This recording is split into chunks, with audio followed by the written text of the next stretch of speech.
কলেজে পড়া অবস্থায় কেমিস্ট্রির টিচার আমার শ্রদ্ধেয় রায়হান স্যার বলতেন এক সময়, সবসময় একটা কথাই বলতেন যে তোমরা যেটাই করো না কেন ভালোভাবে করো, মন থেকে করো, তাহলে ওখান থেকে কিছু পাবে।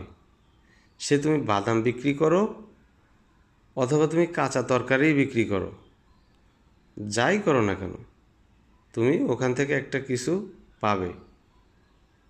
এই কারণেই তো বলে যে খোদার উপর ভরসা রেখে পরিশ্রম করে যান, দুঃখের ছায়া, দুর্দিনের ছায়া আপনার মাথার উপর থেকে সরে যাবে।